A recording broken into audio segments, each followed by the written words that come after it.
They say betrayal cuts deepest when it comes from the one you trust most. I learned that truth the night I opened my phone to find a photo. Him, smiling at the hotel where we'd spent our wedding night. Only this time he wasn't with me. He was with her. And what he didn't know was that I wasn't just his wife. I was the one person capable of ending everything he'd built. The email came in at 8:13 p.m. I was in the middle of reviewing contract revisions for a charity event my firm was sponsoring. My phone buzzed and I instinctively reached over, brushing off the notification, expecting it to be another late-night update from our PR assistant. But it wasn't work. It was an anonymous email with no subject line. Inside was one image, a grainy photo of my husband Jonathan Langford, Executive Vice President at Langford Holdings, standing outside the entrance of the Silver Heights Hotel. My heart didn't jump. It didn't break. I paused. That hotel was special. No, sacred. It was where we'd said our vows 2 years ago. Where we toasted to forever. And beside him, a woman I recognized all too well. Delilah Mercer. His chief strategy advisor. She was wearing a black silk slip dress, holding his hand and laughing, unbothered, radiant and cruelly comfortable in the place that had once meant everything to me. I stared at the photo for a long time. Not a single tear fell. Because something colder than heartbreak was taking over. Resolve. I had given up a thriving career in New York to follow Jonathan to Los Angeles. I'd networked for him. Thrown dinner parties for his clients. Polished every mistake he made until he looked pristine. I'd been his silent asset. But he made one critical error. He thought I was too soft to retaliate. That night I poured a glass of wine, not to cry over but to toast what I had just decided. I was going to destroy him. And I would do it with the same precision I'd used to build him up. Jonathan came home past midnight. I was already in bed, scrolling through old emails from his account. Ones I had access to because he always assumed I wouldn't care enough to check. My smile widened as he stumbled through the door, the smell of expensive cologne and hotel bar whiskey clinging to his jacket. Long meeting? I asked casually, looking up from my phone as if nothing had happened. He blinked. Yeah, one of those all-nighters. You know how it is.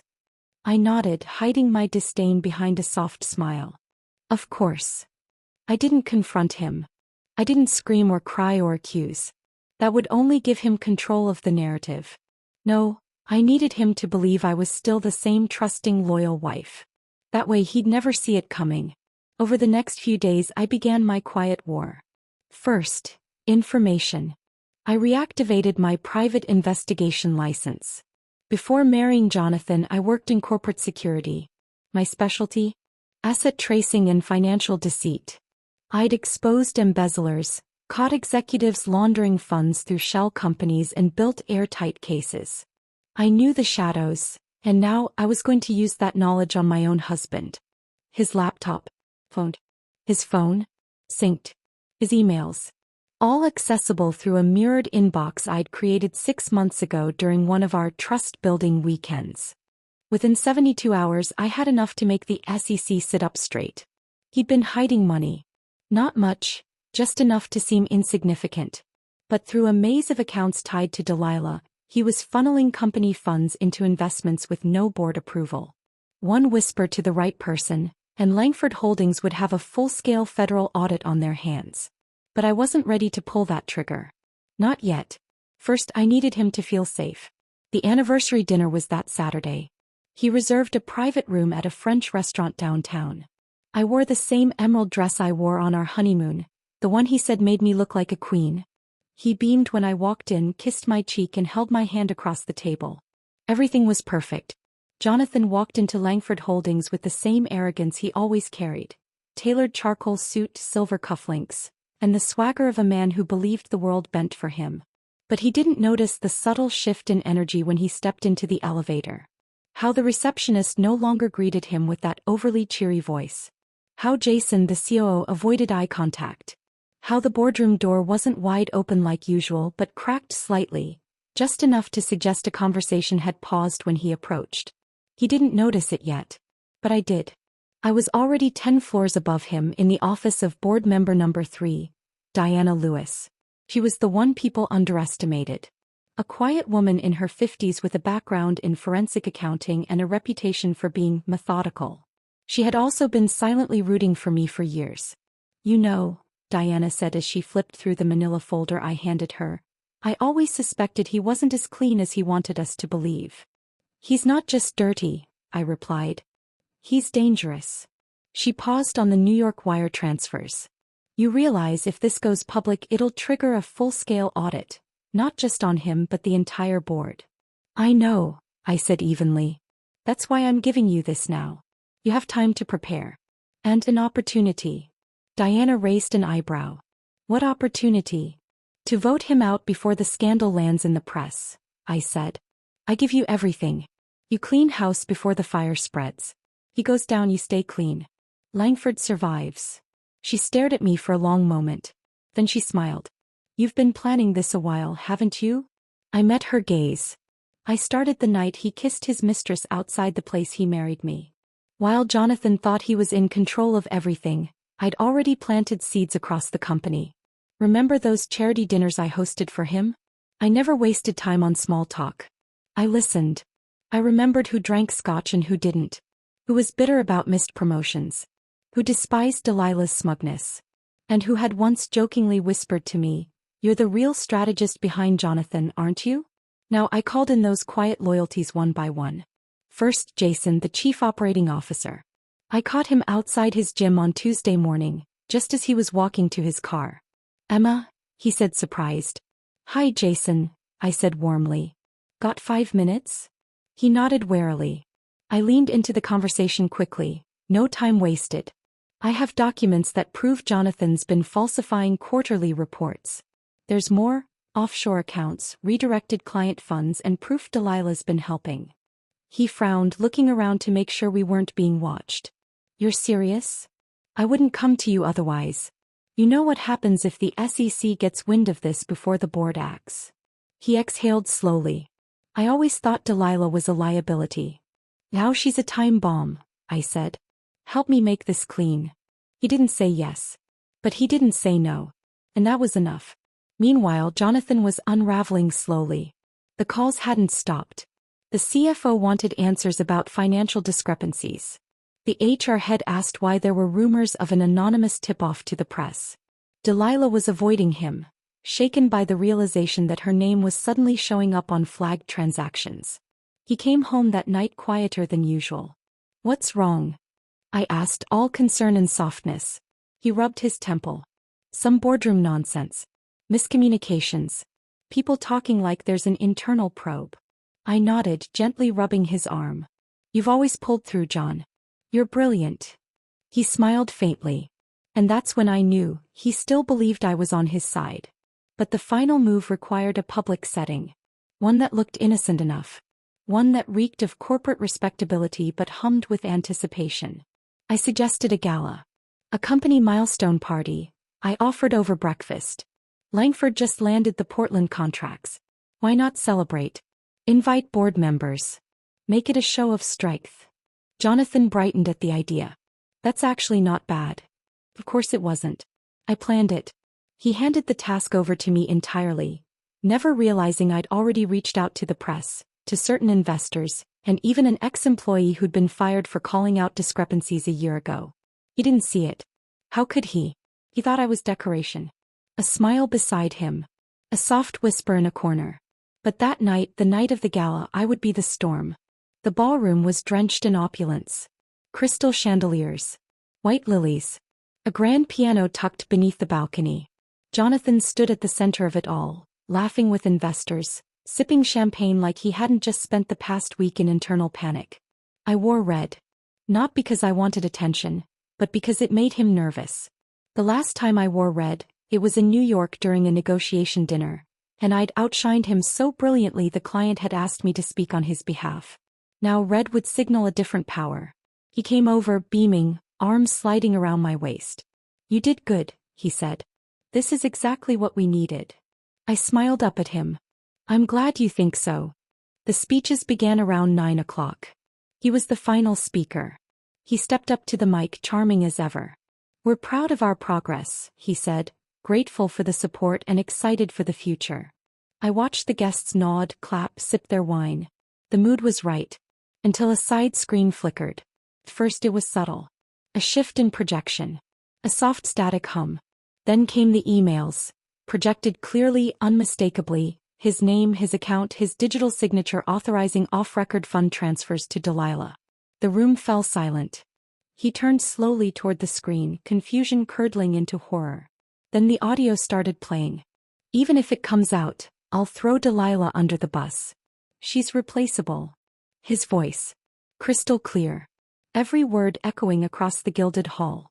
Delilah stood near the back, face pale, hands trembling. The room erupted, not in applause, but in gasps and the quiet thunder of scandal as people turned to look at one another in disbelief. And I stepped forward slowly. Took the mic.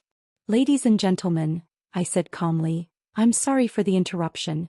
I know this wasn't the speech you were expecting.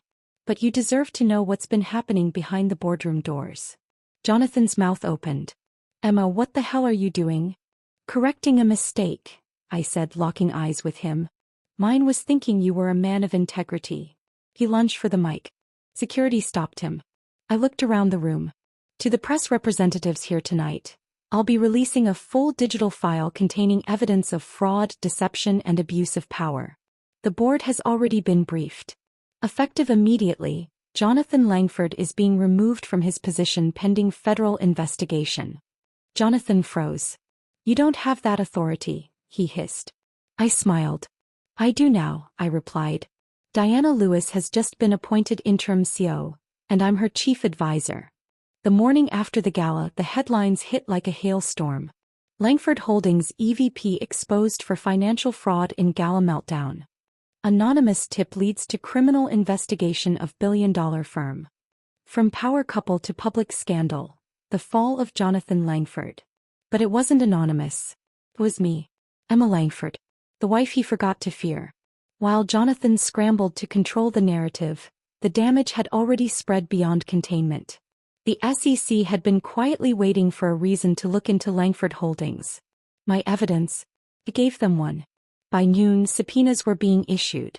Internal auditors flooded the building. Phones rang off the hook. PR teams scrambled to rewrite statements they hadn't prepared to deliver. The board held an emergency session. And Jonathan?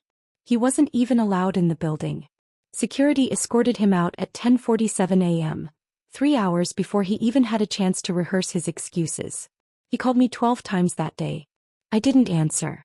He texted, "We can fix this. Just tell them it was a misunderstanding. You're ruining your own name too, Emma. Delilah's gone rogue. I'll end it. Just talk to me." But the truth was, I wasn't ruining anything. I was finally claiming my legacy. Diana Lewis was sworn in as interim CO 2 days later. And true to her word, she didn't forget what I had done. "I want you on the executive transition team," she said, sliding a proposal across her office desk. "You know where all the bodies are buried. You're the only one who's played this game better than he ever could."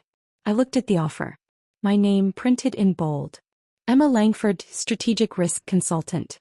I smiled. "I accept." Meanwhile, Delilah Mercer was publicly distancing herself from Jonathan, fast.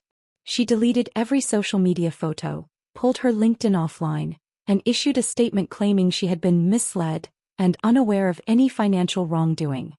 But what she didn't realize was that I'd already leaked the audio. The clip where Jonathan declared she was replaceable went viral within hours. Podcasts dissected it. News anchors quoted it. "He planned to throw her under the bus," one journalist said on air. "The question is, was she complicit or just another pawn?" Either way, the damage was done. Langford Holdings filed an internal complaint. Delilah resigned within the week. Jonathan tried to meet with her privately, probably hoping to keep her quiet. But she refused to see him. And just like that, the perfect facade he built, Mistress money manipulation, came crashing down. But for me, this wasn't just about punishment. It was about evolution. I wasn't the woman I had been 2 years ago, the one who packed up her thriving New York career to be the supportive wife. I was done being quiet in rooms I helped build. Done playing assistant to someone who couldn't match my power. I rebranded myself. Every interview, every headline, They all began to say the same thing. Emma Langford, the strategist who took down a titan. Silent wife no more. Meet the woman rewriting corporate power. And behind closed doors? I was planning my next move. Because now that I'd proven myself, I didn't just want a title. I wanted ownership. 1 week later, Jonathan requested mediation. His lawyers wanted to negotiate a settlement. Emma, he said when I finally agreed to meet him at a neutral office downtown. You've made your point. I stared at him across the polished table. He looked thinner. Frilier. Desperate. My point? I asked quietly.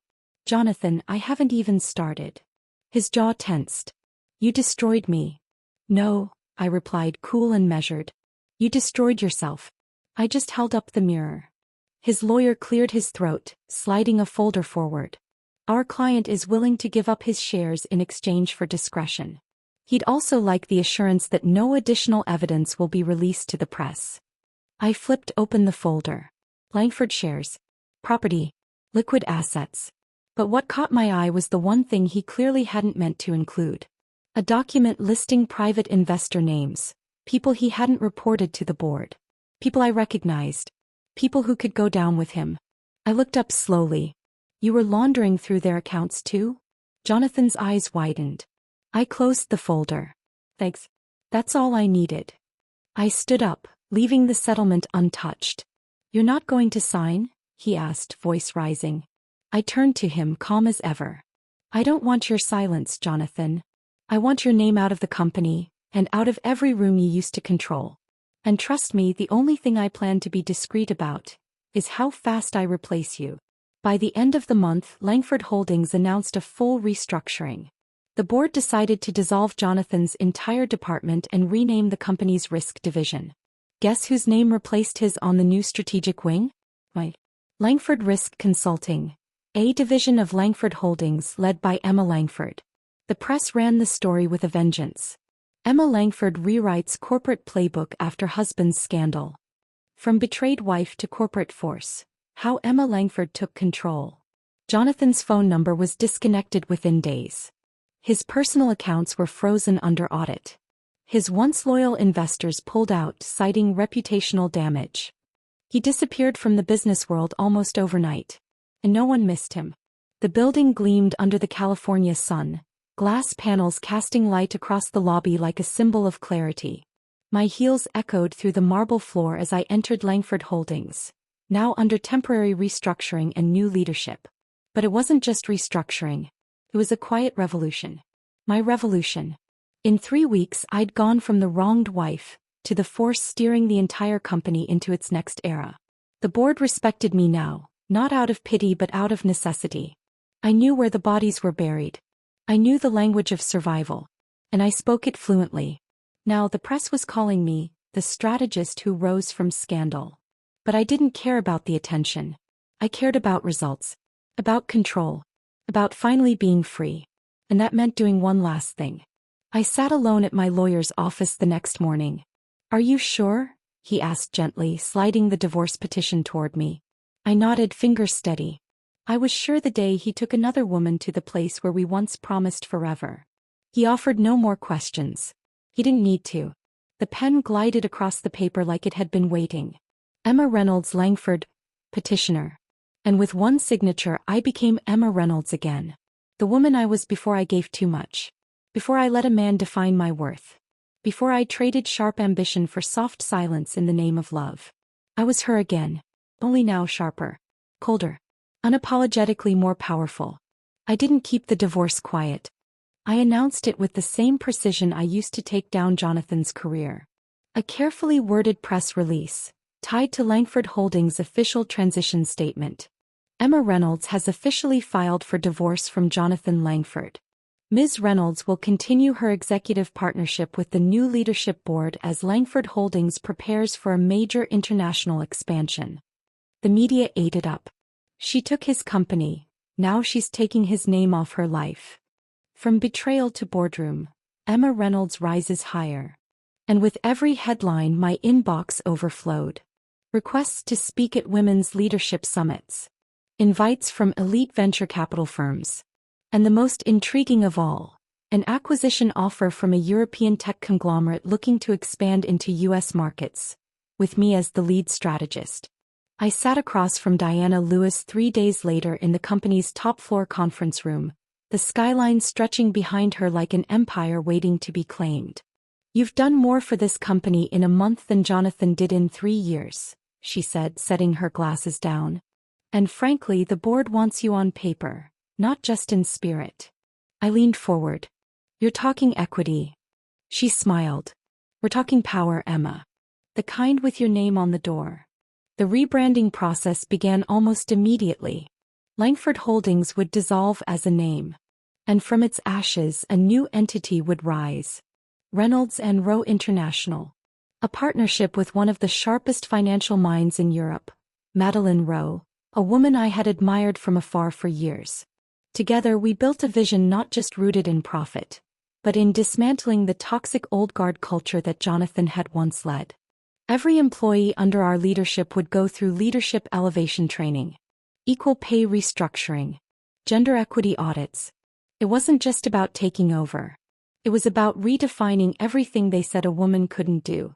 And yet, despite all the progress, there was one loose thread. Jonathan. He had vanished from the board, from the headlines, even from the public eye, but not from my thoughts. Not because I missed him, but because I needed closure, not emotionally, strategically. So I requested one last meeting. Private, controlled, intentional. He walked in late, wearing a blazer that no longer fit his frame and sunglasses indoors like they could hide his downfall. He looked smaller, older, not in age but in presence. I stood when he entered, not out of courtesy but dominance. "Emma," he said stiffly. "Jonathan." Silence stretched. "I signed the divorce petition," he said, sliding a copy toward me like it was a business deal. "Congratulations," I replied, folding it neatly and setting it aside. "Now you're officially free. Just like you always wanted." He shifted uncomfortably. "I didn't think you'd do all this." "No," I said. "You thought I'd cry quietly and fade. Like a good wife." He didn't respond. I stood. "This isn't about revenge anymore, Jonathan. It's about truth. About knowing who I am now, and making sure the world never forgets." "You really replaced me," he said bitterly. "No," I corrected. "I erased you." And then I left. Back in the office, I watched as the new sign was mounted on the glass tower where Langford once stood. Reynolds and Rowe International. My name. My future. My empire. The rebrand was complete. Reynolds and Rowe International stood where Langford Holdings once loomed, not just in name but in purpose, in culture, in power. What began as revenge had grown into something far more important. I wasn't just building a company anymore. I was building legacy. My days were full. Strategy meetings with global partners, fireside panels at women's conferences, investor calls from 3 different time zones. But for the first time in my life, I didn't feel like I was proving myself to anyone. I was simply becoming. One crisp Friday morning, I found myself on the rooftop of the tower I now owned, looking down over the city that once made me feel small. I remembered the woman who'd walked into this world years ago, clutching a man's hand and dimming her light so his could shine. She would have never imagined this version of herself. And she would have never believed that her biggest heartbreak would become the spark that lit the match. A month after my divorce finalized, I received a letter in the mail. No return address, just my name written in strong, slanted handwriting. Inside was a note. "You were never just the wife. You were the architect. You were always the crown. I just wore it while you looked the other way. J." There was no apology. No plea for forgiveness. Just an acknowledgement, late but powerful. I didn't keep it. I burned it in my fireplace that night. Not out of anger, but because ashes belonged with ashes. My personal life, once tangled in performance and pretense, became simpler. No more tiptoeing around fragile male egos. No more dimming my brilliance to protect someone else's pride. I spent weekends hiking, traveling, sitting in silence without needing to explain my choices. I started writing again. Essays about leadership, about resilience, about choosing yourself. Not once did I speak publicly about Jonathan by name. Because erasing him wasn't the victory. Outgrowing him was. Reynolds and Rowe expanded into Asia that fall. Our flagship sustainability platform partnered with 3 governments. I was named one of Forbes' top 10 women to watch in power and finance. Not once did I feel imposter syndrome creep in. Because this time I hadn't inherited a seat. I built the damn table. And I knew, deep in my bones, that I was exactly where I was meant to be.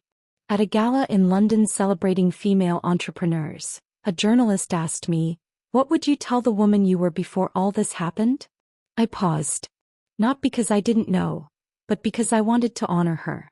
"I'd tell her," I said, "that the people who try to break you only reveal what you're made of. That love should never cost you your identity. And that losing someone who never saw your worth is the beginning, not the end." She nodded, stunned. The audience clapped softly. But I wasn't thinking about them. I was thinking about that hotel room. And how I once stood there in silence, betrayed, ashamed, uncertain. And now I stood in every room like I owned the air. I didn't remarry. Not because I was afraid, but because I didn't need to be someone's wife to feel whole. If love found me again, it would be on my terms, with someone who saw my strength, not just my softness. But I didn't chase it.